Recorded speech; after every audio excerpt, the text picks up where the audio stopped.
पाप नहीं, क्रिया पे उतरने पे पाप है।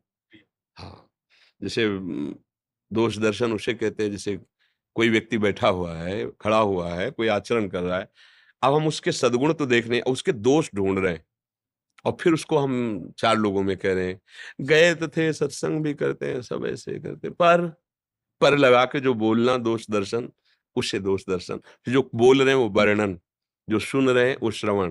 पर चर्चा, पर दोष दर्शन, पर दोष श्रवण, ये हमारे अध्यात्म में बाधक है, क्योंकि पर कोई है ही नहीं।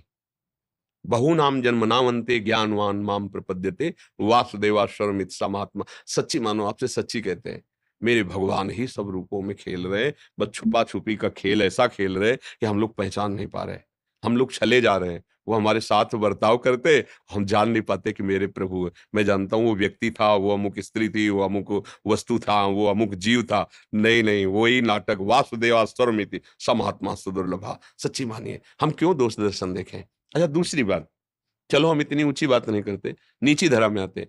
जब हमारे ही घर गंदा पड़ा है तो हम दूसरे के घर को झांक के क्यों देखते हैं कि उसमें पोछा क्यों नहीं लगाया। अपने घर में देखो ना कितना कूड़ा पड़ा है। जब हम लौट के अपने घर में देखें तो सच्ची बात, अगर कोई ऐसी मशीन चली होती जो हमारे मन में फिट कर दी जाती और टीवी में चलता फिर जो मन में चल रहा है, ये चीज है। बातें तो इतनी बड़ी बड़ी, प्रश्न इतने बड़े बड़े, उत्तर इतने बड़े बड़े, चल क्या रहा है यार इसमें दिमाग में। नहीं, है ना अपनी स्थिति, आप अंदर से देखो। हमारे मन की स्थिति इतनी गंदी है, तो अब हम किसको देखें। विचारवान बुद्धिमान आदमी वही पहले अपने घर को साफ करें, अपने हृदय मंदिर में हम ऐसे साधन करें कि काम क्रोध लोभ मोह मद मत्सर ये गंदगी न रह जाए। अगर ये गंदगी हमारे अंदर है तो फिर हम दूसरे को कैसे। दूसरा बड़ा सुंदर है पर एक यहाँ काला तिल है, हम उसकी तो निंदा कर रहे हैं और हम पूरे काले हैं, हम अपने को देख ही नहीं रहे। दूसरे के एक तिल है तो हम उसकी व्याख्या कर देंगे कि इसे सुंदर नहीं कहा जाएगा क्योंकि ये तिल है, और अपने को हम बहुत सुंदर मान रहे हैं। बस ऐसे ही कुछ हमारा दर्शन है। दूसरे के 100 गुणों में से एक अवगुण निकाल करके उसकी व्याख्या करना, और दूसरे के 100 गुण हैं उनमें दृष्टि ही ना जाना, ये परमार्थ के पथिक का लक्षण।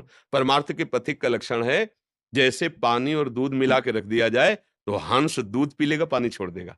तो जड़ चेतन गुण दोष में विश्व कीन करतार, संत हंस गुण गाहे पे परिहरि वारि विकार। पानी रूपी विकार को छोड़कर उसके गुण रूपी दूध को ले लिया, वही है परमार्थ का पथिक, वही है भगवान का भक्त। अब रही कि मन हमारा गंदी बातें सोचता ही रहता है, जब तक भगवत प्राप्ति नहीं होती। ये महीना 2 महीना के 4-5 महीना या साल के भजन से नष्ट नहीं होगा, ध्यान रखना। ये अनुभव की बात कहते हैं। जब तक भगवत तत्व का ज्ञान और भगवत साक्षात्कार नहीं होता, तब तक ये सूक्ष्म होता जाता है।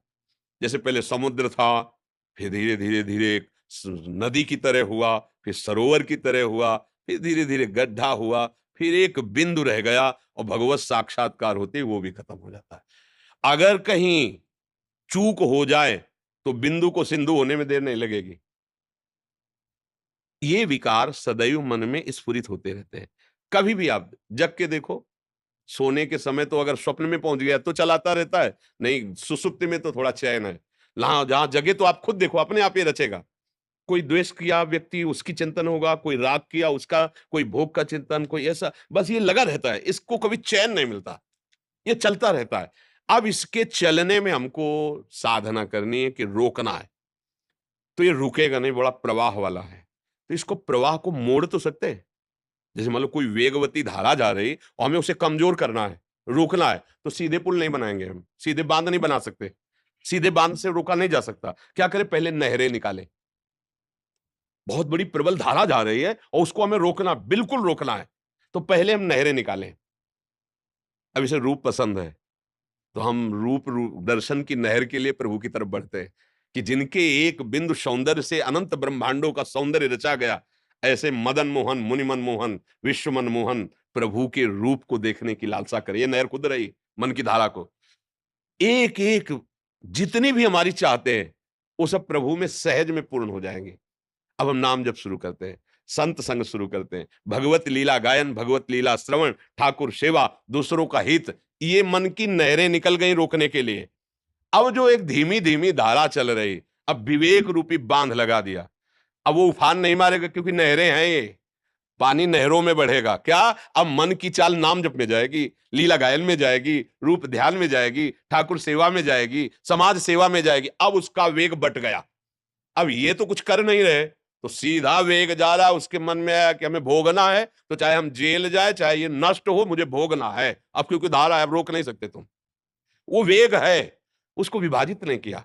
अब हम चतुरतापूर्वक विभाजित करें, जिसे भगवान कहते हैं अभ्यास योग युक्तेन चेतसा नान्यगामिना। ऐसा अभ्यास करो कि चित्त कहीं जाने का रास्ता ही ना रह जाए। वो यही है, नाम जप में, ठाकुर सेवा में, साधु समागम में, माता पिता गुरुजन परिवार सबकी सेवा करने में, धर्म पूर्वक धन कमाने में, जो तुम्हें ड्यूटी मिली है, जो भी मिली है, व्यापार नौकरी जो भी, ईमानदारी से उसको करो, वही पूजा बन जाएगी। नाम जप करते हुए परिवार का पोषण करो, वही तुम्हारी आराधना हो जाएगी। अलग से तुमको घंटी हिला करके आरती करने की जरूरत नहीं है। अगर तुम अपने जिस पद में हो उसी पद का ईमानदारी से प्रयोग करो और लाए हुए धन के द्वारा परिवार का पोषण करो, अतिथि सेवा करो और भगवान का स्मरण करो, सब कर्म भगवान को समर्पित कर दो, महात्मा हो गए। बात समझ में आई? मन के जो गंदगी विचार आते हैं उनको अगर दंड मिले ना, तो हम लोग नरकई में पड़े रहे। ये हर क्षण जाल बुनता रहता है। हमारे लिए ये कलयुग में एक विशेष छूट दी गई है कि इसका दंड नहीं मिलता। कलिकर एक पुनीत प्रतापा, मानस पुण्य होई और नहीं पापा। पुण्य तो हो जाएगा कि कल चलते हैं, 500 रुपया हमारे पास है, बिहारी जी को भोग लगाएंगे और सबको बांटेंगे, बिल्कुल पक्का। और कल कोई ऐसी समस्या आ गई, आप बिल्कुल तैयार है ईमानदारी से, और कल नहीं जा पाए तो आपको फल मिल जाएगा, भोग लगा के बांटने का आपको फल मिल जाएगा। ये तो हो जाएगा। लेकिन कल इसकी चोरी करेंगे, ऐसा करेंगे और नहीं किया तो आपको वो पाप नहीं लगेगा। ये कलयुग का एक विशेष प्रताप है, क्योंकि हम कलयुगी जीव है। अगर ऐसा हो तो हम नरके में पड़े रहे।